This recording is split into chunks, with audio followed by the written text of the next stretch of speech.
మీ ఎలాంటి వ్యాపార ప్రకటనలకైనా వెంటనే మా ఛానల్ సంప్రదించండి.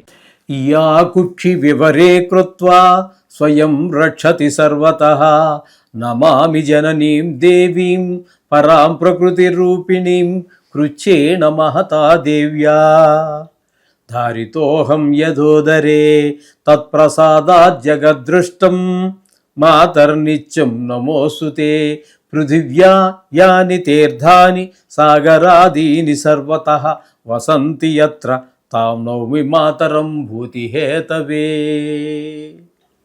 మాతృదేవో భవ పితృదేవో భవ.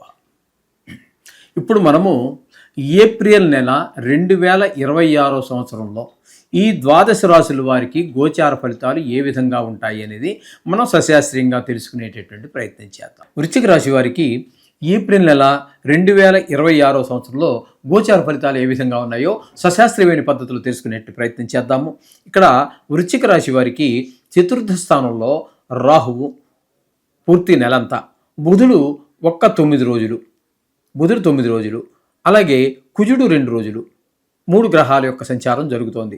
రాహు చతుర్థ స్థానంలో ఉండటం అనేటటువంటిది శుభ పరిణామము ఇవ్వజాలడు అన్ని కొంచెం దాన్ని సుఖస్థానం అంటాం.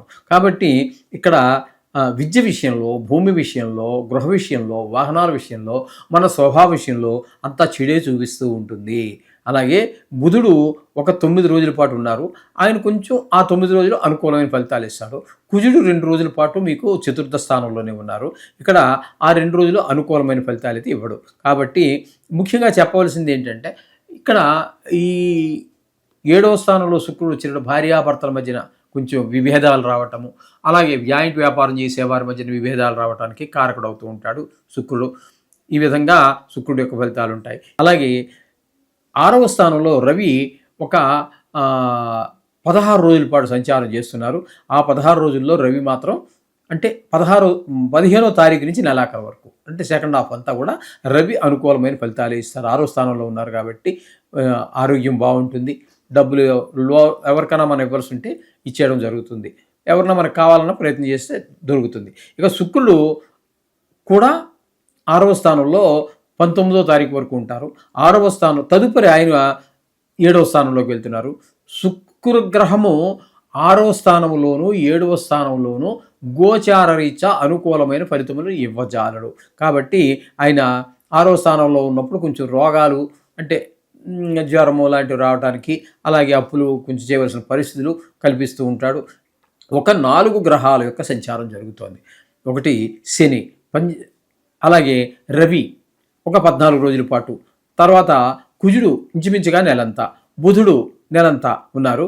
ఇక్కడ ఈ పంచమ స్థానంలో ఉన్నటువంటి కుజుడు కానీ, బుధుడు కానీ, రవి కానీ, శని కానీ 4 గ్రహాలు కూడా సంతానం మీద దుష్ట ప్రభావాన్ని చూపిస్తున్నాయి. కాబట్టి మీరు పిల్లల విషయంలో, వాళ్ళ చదువు విషయంలో, వాళ్ళ సైకిల్లో ఏవో తొక్కే విషయంలో, ఆటల్లో మరి ఒళ్ళు తెలియకుండా ఆడేస్తూ ఉంటారు, దెబ్బలు తగిలించుకుంటూ ఉంటారు. అటువంటి విషయాల్లో చాలా జాగ్రత్తగా తీసుకోవాల్సినటువంటి, చదువు విషయంలో ప్రత్యేక శ్రద్ధ తీసుకోవాలి. ఆటలాడినప్పుడు కూడా ఫ్రీగా వదలమాకండి, ఎందుకంటే వాళ్ళకి ఒంటి మీద స్పృహ లేనంతగా ఆడేస్తూ ఉంటారు. ఆటలంటే అంత ఇష్టం ఉంటూ ఉంటారు. ఈ 4 గ్రహాల యొక్క ప్రభావం తీవ్రంగా ఉంది కాబట్టి చాలా జాగ్రత్త తీసుకోవాల్సినటువంటి విషయం.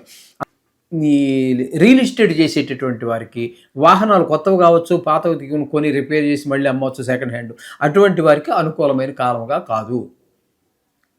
కాస్త బుధుడు యొక్క 9 రోజులు కాస్త అనుకూలంగా ఉంటాడు, కానీ ఒక్కడి వల్ల కాదు. 2 గ్రహాలు రాహు ఇటు కుజుడు కూడా సతాయిస్తున్నప్పుడు మధ్యలో ఈ 9 రోజులు ఉండి ఏం చేయలేని పరిస్థితిగా ఉంటుంది ఇక్కడ రియల్ ఎస్టేట్ వ్యాపారులకి, ఈ వాహనాలు అమ్మేవారికి. ఇకపోతే పంచమ స్థానంలో, ఇకపోతే అష్టమంలో గురువు అనేది శుభ ఫలితములు ఇవ్వజాలదు.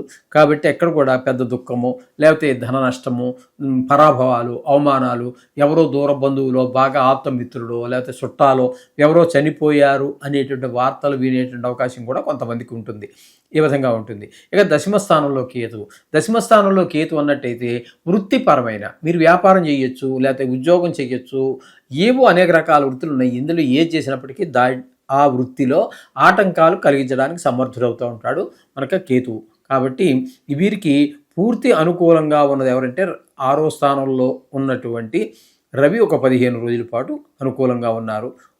ఇకపోతే బుధుడు మాత్రము 4వ స్థానంలో ఉన్నప్పుడు ఒక 9 రోజుల పాటు అనుకూలంగా ఉన్నారు.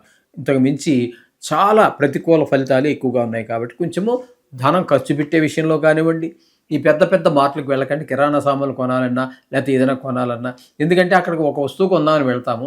అక్కడ చూసి ఆకర్షితులమయ్యి ఇది కొంటే అది ఫ్రీ అంటాడు, అది కొంటే ఇంకోటి ఫ్రీ అంటాడు. అక్కర్లేని మొత్తం చెత్త అంతా కొనుక్కొని ఇంటికి తీసుకొచ్చుకోవడం అవుతుంది.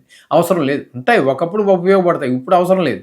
ఇప్పుడు ఈ నెలలో మీకు ఈ ఫైనాన్షియల్ పొజిషన్ బాగుండదు కాబట్టి కొంచెం మనకి చింతపండు కావాలి, ఏదో చిన్న కూరగాయల షాప్‌కి వెళ్ళి ఆ చింతపండు తెచ్చుకొని ఇంటికి వచ్చేస్తే హాయిగా ఉంటుంది. అక్కర్లేని సామాను అంతా కొనుక్కోక్కర్లేకుండా. రేపు నెలలో మంచి పరిస్థితి బాగుండొచ్చు, అప్పుడు చూద్దాం. అప్పుడు మీరు అన్నట్టు 4 కొనుక్కోవచ్చు, సంతోషమే, తప్పేం కాదు, పాడైపోతాయని కాదు. ఇప్పుడు డబ్బులు ఖర్చు అయిపోతాయి, ఇప్పుడు ఇబ్బంది పడకూడదు కదా ఫైనాన్షియల్గా. అందుకోసం ఈ విషయం ఏంటంటే సూచిస్తున్నాను అనమాట.